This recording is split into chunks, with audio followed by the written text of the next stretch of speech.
Hey, everybody. I am very, very pleased to welcome back to the Rocksmith live stream our old friend. Can we call you a friend at this point? Brendon Small of Galaktikon and Dethklok fame? Why not? Let's Yeah, get yeah. checks in the mail. Hey, so obviously this is our second pack of Dethklok music, which, if people don't know, you actually play on. The music is not an afterthought for Metalocalypse. It was all your baby, including your mad leet skills as a metal I guitarist. yeah. I hate to break it to everybody, but the music wasn't written by a cartoon. I Yeah. don't know. People don't want to hear that, Well, we but you know we it's sadly it's true. we get a fair amount of like, why don't you guys put real music in the game? And so that became the phrase this week. Is, oh, finally some real music from a cartoon band. From a Uh, fake band that yeah, doesn't exist. Exactly. exactly. But since we spoke to you, you have actually launched a whole new brand. You have a brand new story that you're trying to tell under the banner of Galaktikon. Uh, Yeah. and Yeah. there's a lot to this already. You've got 2 albums, you've got a video, you've got a comic book, and if any Dethklok fans are finding out about it now, my guess is that they probably are caught flat-footed. Like, where do you start? What kind of story is Galaktikon? What are you trying to tell? And Well, then, what's the best onboarding for people that know what you've done before? it is a few different things. One of them is that it's an excuse for me to play my guitar. That's the one of the things. And then what happened out of it was it was an excuse for me to tell some stories. And then it was an excuse for me to get behind the camera and make a short film that was like a very inspired piece, inspired by a bunch of like early '80s practical effects movies. So I got to do a whole bunch of stuff. But ultimately, I'd say check out the record Galaktikon and Galaktikon 2. They're two very different stories, but in the same world. And there's a comic book that I did with Eric Powell, who you may know from The Goon. He's a very Hmm. popular and talented guy. So you can get those at your comic book shop, or you can go to galaktikon.com and you can buy those there. So I'd say check out the music, check out the comic book, and then go to funnyordie.com and check out the Galaktikon Nightmare short, and get an eye full of that stuff too, because it's really fun. Are both Galaktikon albums featuring the same character as the lead character, or do they just take? Are they different stories from different characters in the same universe? Because it's That's a good question. That's a very good question. One story I talk about a lot, another story I don't talk about as much. But the thing that's happening, the thing that I think I'm realizing from the Metalocalypse fans that find Dethklok or find Galacticon 2 is that they're experiencing some kind of comfort, some kind of finality to the whole Metalocalypse experience through Galacticon 2, and that's kind of nice. And they're interpreting it to be their own thing. okay. So that's all I really feel comfortable talking about That's right now. fine. Yep. Let the fans decide. That's They cool. decide. You decide. You Yeah. decide. Yeah. So we have on loan from Epiphone this week, and we're going to be playing it on the show that this interview is part of. We finally got our hands on your Snow Falcon. A long time ago, when we were interviewing you last time, Yeah. you had you had a prototype Gibson, and you showed off some of that and some of the things that you wanted to do, and we never Right. got a chance to play any of your instruments. So this time, I just reached out to Epiphone and said, "Hey, we're gonna be doing Dethklok, and we're gonna be probably talking with Brandon. Can we get one of the guitars in just as a loaner?" And they're like, "Oh yeah, sure." And they sent us one. So I have specific questions about the decisions you made behind the Snow Falcon, Sure. and I figure you can answer those. I could probably answer that. Yeah. Yeah, if anybody's curious what the Snow Falcon is, and you just suddenly tuned into the show, or you're watching this as a separate segment, Look it's the right guitar here. over his shoulder. Exactly, Right that here. white flying V. It's not that one there. Right, it's This that one one. there. It's a It doesn't flying look good V. when I do that. It's it's white with a gray burst, right? Oh, that's Yeah, it's like a perfect. silver burst. It's a silver burst flying V. Okay. So that's what it is. And honestly, like it's a really great playing guitar with a very playable neck and burst bucker pickups. I mean, here's what this is the classic Les Paul, and I don't think I want to stray too far from that when I'm doing a Gibson or Epiphone model, because I don't think the audience really wants to stray too far either. So it's got the Tune-O-Matic bridge, just like the Les Paul. It's got 22 frets. You don't go too much more, but But it's got Burstbucker pickups, which are kind of anything from classic rock to the record, like the Dethklok records that you listen to. Those are the same pickups I played for all that stuff. And yeah, and then ultimately I have like, you know, a cool what do you call it, kill switch Yeah. tone knob, and I have a push pull pot that splits the coil taps the whole thing. So that was one of my main questions, because I can see you, like, the tone knob doubles as a kill pot, so you tap that and it does that cool cutout effect. Buckethead fans will know that very well. Yeah. But the push pull coil tap is. Do you actually use a single coil sound in what you're doing, or did you include that as an option on this guitar just for the overall value to somebody saying, I want to be able to get maximum tones out of this thing, you know, with minimal fuss? The way that I work is when I'm recording guitars or I'm overdubbing, I want to ultimately I'll go and I'll restring all my guitars, and I'll sit with one and I'll get very used to it for one session. So for one day, if I decided I'm going to play a lead on that guitar, and I did, I used that exact guitar, which is my #1 prototype Epiphone Snow Falcon. I use it on the song Nightmare that's featured, the short film is featured, and I decided to get some interesting weird sounds out of it. So you're going to hear a lot of harmonies, you're going to hear a lot of like nasally wah sounds, you're going to hear a lot of like more oboe kind of tones, but that's just me messing around with the tone knobs, pushing and pulling the pickups. So ultimately I want one guitar in my lap, and I want to see how many sounds I can get out of it, from like Stratty sounds to like classic Gibson, classic rock sounds to modern metal sounds. And if you play it right, you can kind of do that, you know? Okay. So that's the idea, is how many sounds can I get out of one guitar? Right.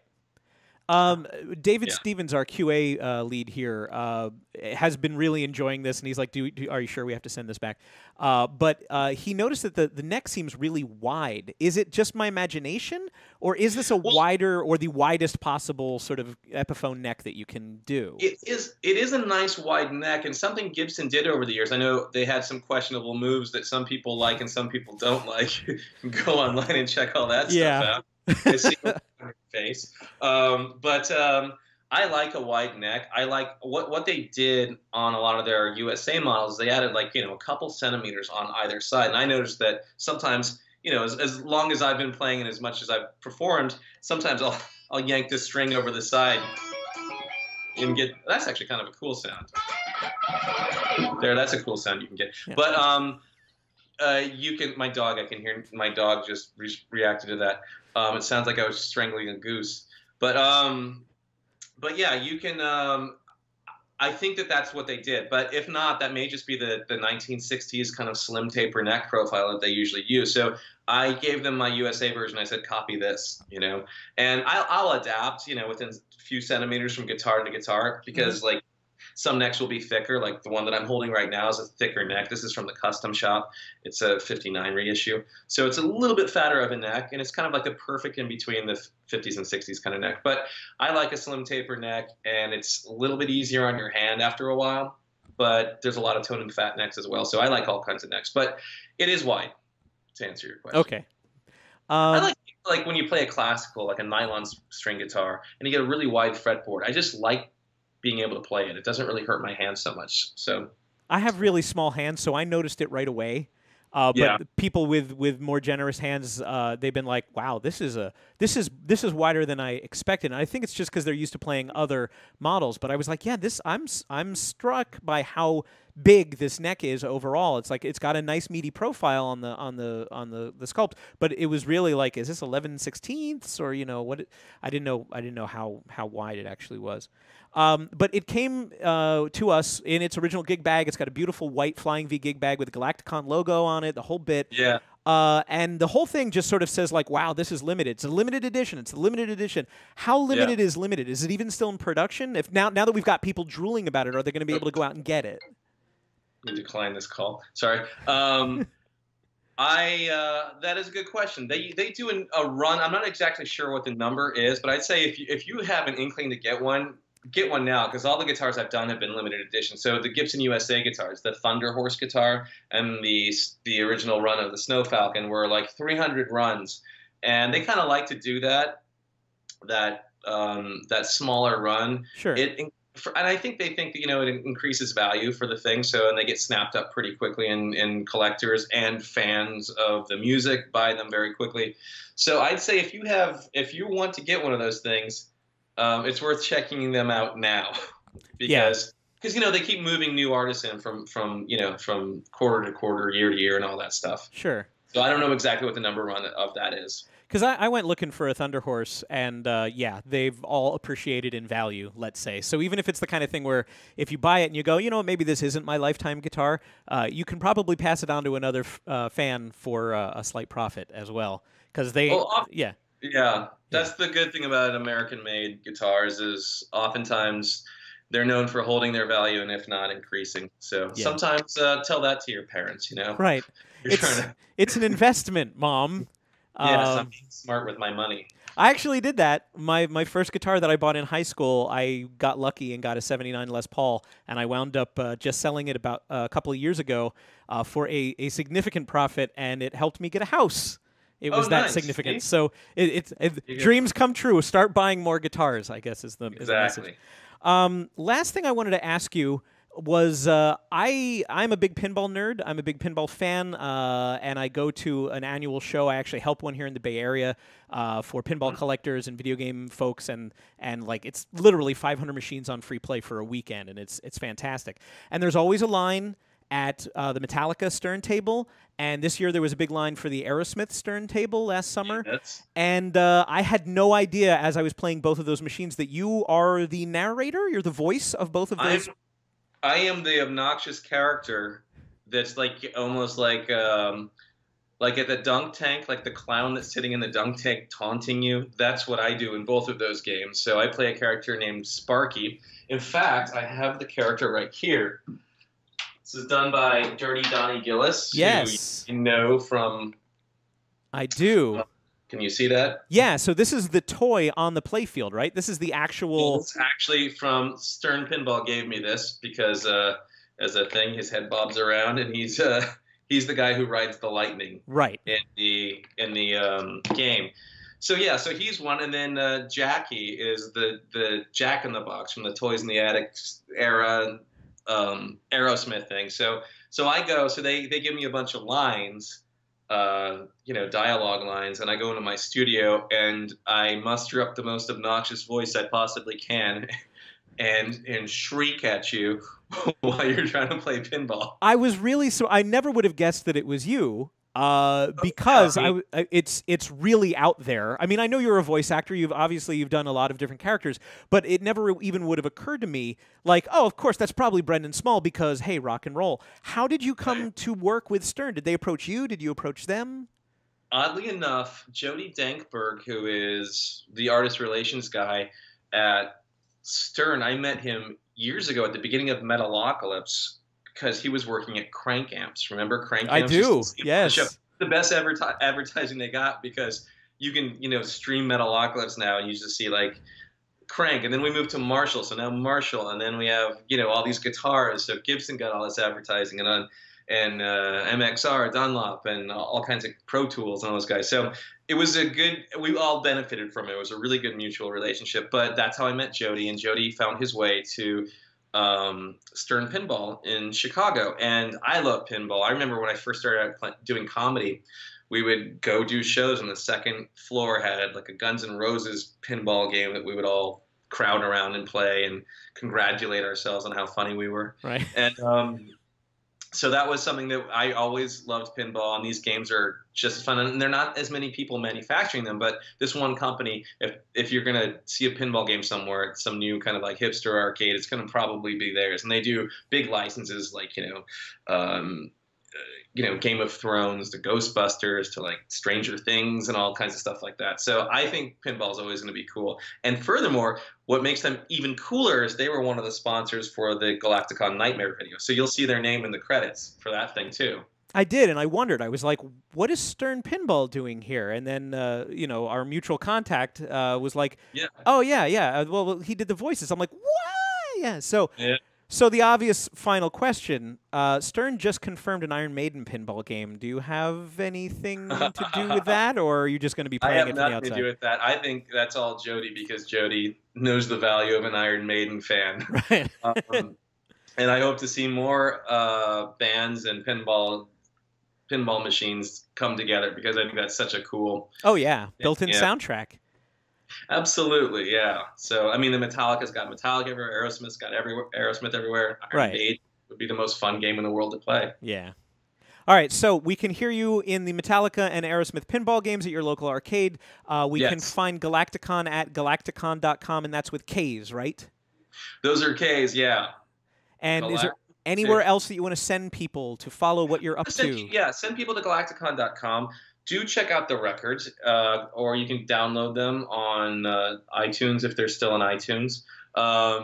And I want you to check out the comic book, and I want you to check out the thing. So I'm really, this is a really fun world for me to play in, and I'm having a lot of fun in it. And I wasn't rushing back into TV anytime soon. I just wanted to go into business for myself for a little while, and it's been really fun creating in this world. So I really enjoy it, and it's an excuse to write jokes. It's an excuse to get behind the camera and direct. It's an excuse to play guitar. So what else could I ask for? Yeah, no, you're living the dream. You guys are doing a whole DLC for Dethklok, which is very cool. We try. Yeah. The fans spoke up and said, we want more, we want this, we want that. We're still getting, of course, we put out 3 songs this week. We have a 3-song pack from before, and people are still like, but what about this? What about this? What about this? You've just scratched part of the 2nd album. You didn't even get into the 3rd album. We want the 3rd album. So, who knows where it goes. I don't even know if I know what the songs are at this point for the 2nd. Oh, for okay. The Yeah, DLCs. What are they? this week is Bloodlines, Mermaider,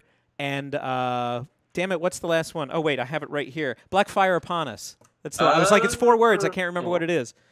Okay. And I was gonna, So I'll tell you, there's some good tricks in some of those songs. There's some good right-hand tricks in Bloodlines. There's one thing that you have to be really warmed up to play, which is that, and it's going to be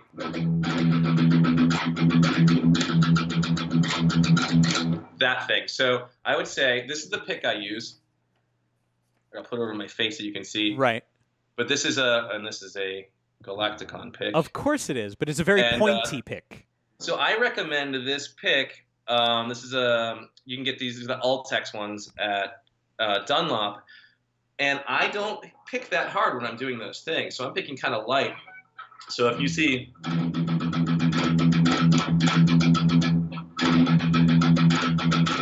so that kind of an idea. So if I do it well, I'm barely touching the guitar. And then there's some cool sweep arpeggios in Mermaider.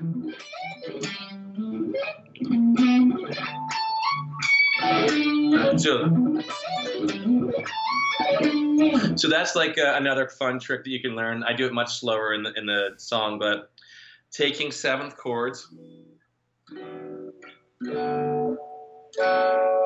and just turning them into arpeggio. So an E minor 7, G major 7, but I'm tuned down a major 3rd. I'm tuned to standard here. So those are some fun things to look out for, but and some cool diatonic theory. Always welcome. There you go. I know you weren't expecting me to do that, but no, that's kind of awesome. I was not expecting checking that stuff out, and yeah, lots of fun little guitar moments, and those are fun songs you guys chose, or whoever chose. Well, fun little guitar moments to you are sort of like mountains for our players to climb, because they're hard for me. I'm having a hard time as it is. But here's what I would say is for all these things, it's almost like, remember the movie The Matrix? If you can take any of these moments and slow them down to bullet time and just really concentrate with the direction of your pick, you have to actually like slow everything down and count it down to like, okay, I'm doing an upstroke here, I'm doing a downstroke here. And everybody does it, from your favorite guitar players to, the guys who are going to get good and be able to play that stuff effortlessly. They have to spend the time and break it down and concentrate and think through it. And if you are thinking while you're practicing, then you're solving problems, and it means you're getting better. And then it's just about kind of going through that with the metronome or with the song. Right. So But also, like, it's going, okay, I need to nail this lick next time I play the song, so how do I slow it down? How do I do it? So you do it in Riff Repeater, which is our special mode in Rocksmith that lets you break down and slow down any part of any of the songs. So thanks. Thanks for being on brand. I really appreciate it. All right, thank you so much for your time, man. Always good to talk to you. And Galaktikon.com is where we'll go next. But actually, I believe we're playing Blackfire Upon Us next. So we'll find out if people are worthy here. We have one of our best players in the office tackling that song. So let's see. I guess it's a little slower, but lots of cool chord changes. Right. Lots of fun. All right, man. Thank you so much. Talk to you later. All right, I'll see you later.